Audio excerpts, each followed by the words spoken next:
Companionship is something that everyone desires. The joy of having that special person to share life's highs and lows with is unparalleled. If you find that person, you truly feel like a winner in life. Over 300 million people turn to dating apps in search of love. Among them was 31-year-old Danielle Finley-Jones, who yearned for a lasting romantic relationship. Unfortunately, fate had a cruel twist in store for her. On December 17, 2022, instead of feeling the excitement of new love, Danielle was destined to encounter something tragic and horrific. The case of Danielle Finley-Jones not only highlights the scary truths about romance gone wrong, but also serves as a stark reminder of the justice system's failure to protect individuals. Welcome to True Crime Stories. If you're new here, I release new true crime cases every week. If you enjoy these narratives, please hit the subscribe button. It's free and will keep you informed about new content. Born in 1991, Danielle's family consisted of her parents, Graham and Jackie, and her brother Blake. Friends described Danielle as a powerhouse who easily made connections with others. She attended Sylvania High School in New South Wales, graduating in 2009. Following her graduation, she pursued studies in community services, children's services, education support, and education for autistic children, obtaining several diplomas and certifications. Danielle had a deep passion for working with children. At the time of the incident, she was a teacher at Trinity Preschool and also worked as a student learning support officer for the New South Wales Department of Education. In addition to her professional pursuits, Danielle was an avid football fan, dedicating 25 years to the sport. She played for the Ramsgate RSL Football Club as a player, coach, volunteer, and administrator. Danielle not only played on mixed teams but also advocated for female participation in football, actively collaborating with multiple organizations to promote this cause.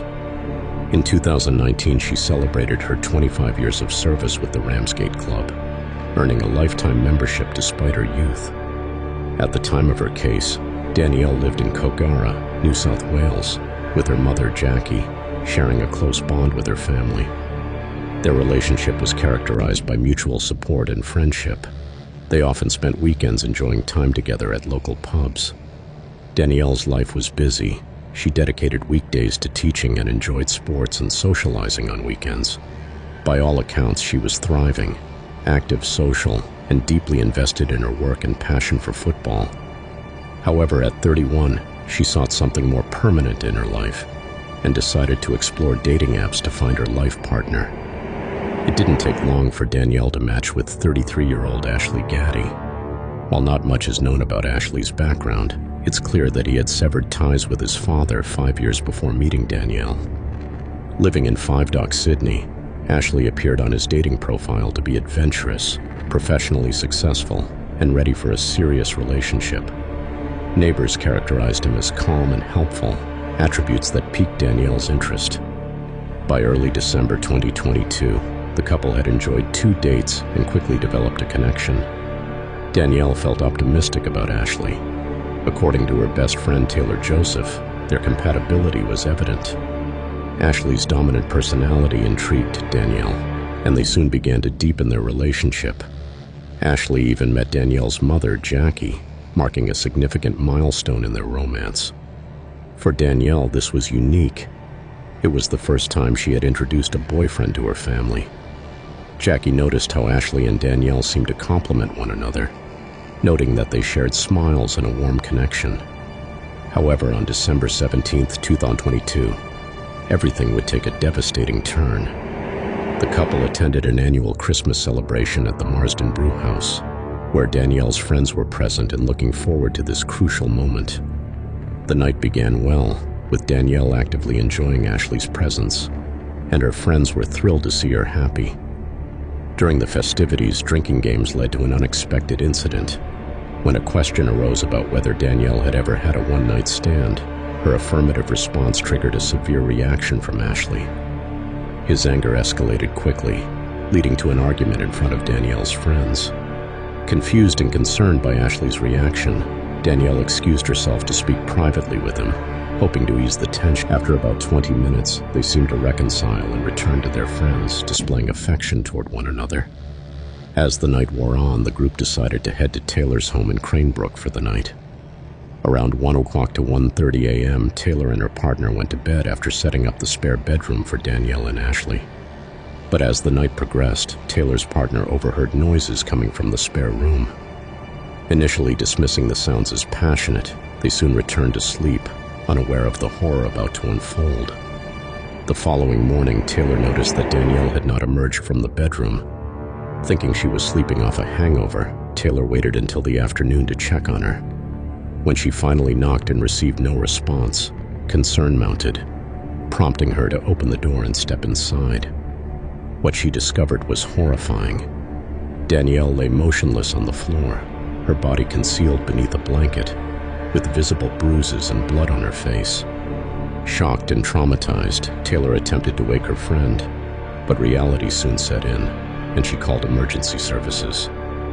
While awaiting help, Taylor and her partner frantically searched the house for Ashley, but he was nowhere to be found. Alarm bells rang in Taylor's mind that Ashley was the last person known to be with the Danielle. Detectives arrived soon after and found Danielle unresponsive, declaring her dead at the scene. The coroner estimated she had likely died approximately 8 hours before, coinciding eerily with the time Taylor and her partner heard those unsettling noises. With the investigation underway, the detectives learned about the argument that transpired at the pub. They quickly focused their attention on Ashley, prompting a thorough search for any evidence that could lead to him. Investigators discovered fingerprints on a bedroom window belonging to Ashley Gaddy. It was theorized that after assaulting Danielle, he fled through this window. Thus, detectives were not only in search of a murderer, but also a fugitive. The autopsy results confirmed the grim details. Danielle had died from manual strangulation, blunt force trauma, and suffocation. It was believed that Ashley had overpowered her and suffocated her while repeatedly striking her face. As the police launched a manhunt for Ashley, they notified Danielle's family of their loss. Jackie, her mother, was paralyzed with grief, struggling to comprehend the reality of her daughter's murder. 2 days of intense searching ensued for Ashley Gaddy. Police even attempted to intercept a phone call between Ashley and his mother in hopes of eliciting a confession. During the call, Ashley claimed he had woken up to find Danielle injured. In panic, he fled the scene. This explanation raised more eyebrows. Natural instincts would compel a person to call for help, not to run away. Fortunately, detectives tracked Ashley to a secluded area in the Blue Mountains, but apprehending him proved challenging. He had climbed over a safety barrier on a cliff at Fletcher's Lookout, teetering between safety and peril. Realizing Ashley's volatility, a negotiation team was dispatched immediately to engage him. The tension was palpable as negotiators spoke with him for 12 hours. They understood that every moment counted in preventing a tragic end to the standoff. Finally, in the early hours of December 21st, Ashley chose to surrender. He was taken into custody, arrested for the murder of Danielle Finley Jones. Although her family found some relief in his arrest, horrifying revelations about Ashley's background soon came to light. Investigators uncovered that Ashley had a history of violence. As they delved into his past, they discovered a record of domestic violence spanning multiple incidents, with 46 court appearances linked to various assault charges. Disturbingly, he had previously received protection orders from 5 different women between 2016 and 2021. It became evident that Danielle was possibly the first murder victim of a man who had evaded the law for years. Additionally, Ashley had a child from a relationship prior to meeting Danielle. His ex-partner reported that he had little involvement in his child's life, indicating a pattern of neglect and irresponsibility. Following news coverage of Danielle's murder, an ex-girlfriend emerged, recounting her own experiences with Ashley. In 2021, he had been convicted for stalking and assaulting her. Although he had manipulated her into a seemingly romantic relationship, it devolved into control and abuse, culminating in a terrifying assault.